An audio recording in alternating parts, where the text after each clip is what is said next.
necessarily offer better. In his younger days, Gabe had believed that something sweeter existed just beyond the next bend in the trail.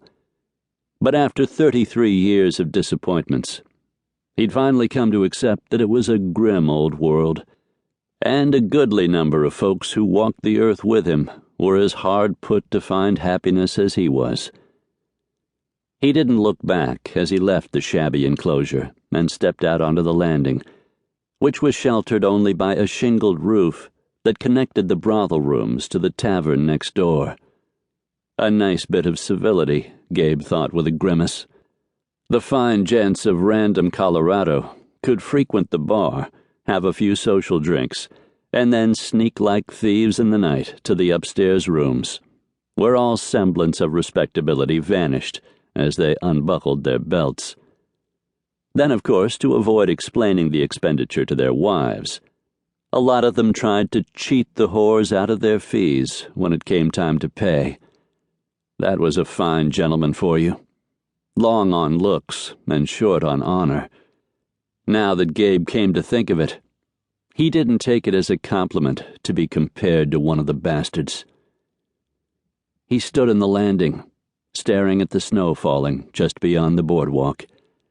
The flakes melted the instant they landed on the packed dirt street, but judging by the thickness of the downfall, Gabe guessed the ground would be white within a couple of hours. The upstanding citizens of Random would be pleased to get snow on Christmas. Personally, Gabe thought snow was about as much fun as chiggers in his boot socks.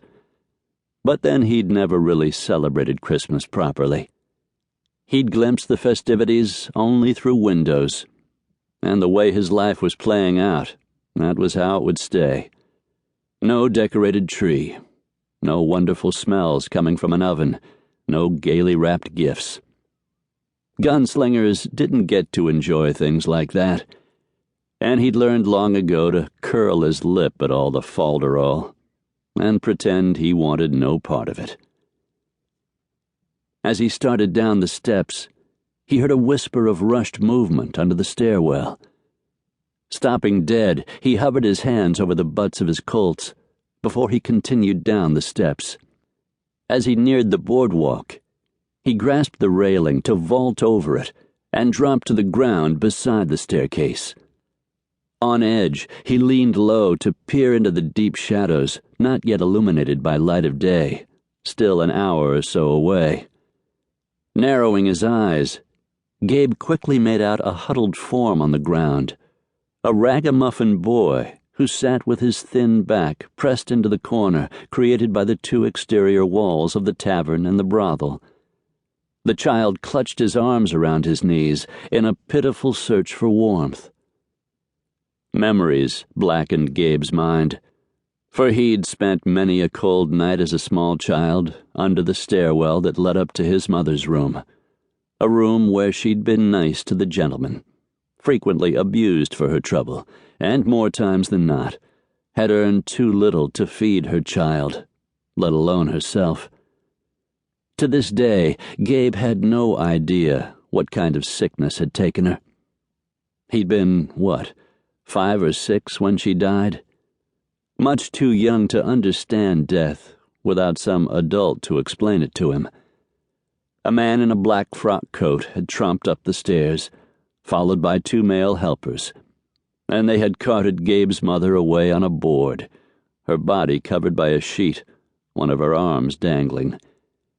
Gabe could remember yelling out, "Where are you taking my mama?" And the man in black, whom Gabe now realized had been the undertaker, turned to say, "She's gone, boy." Gone? Gabe could still see his mother, her slender arm and delicate hand swinging like a wet rag. What did gone mean? How could she be gone when Gabe could still see her, plain as day? Nobody had visited Gabe's shadowy, damp hiding place below his mother's room to explain that his mother had died. Over the next few days, an older prostitute named Pris had occasionally tossed him a hunk of bread, saving Gabe from starvation, until he'd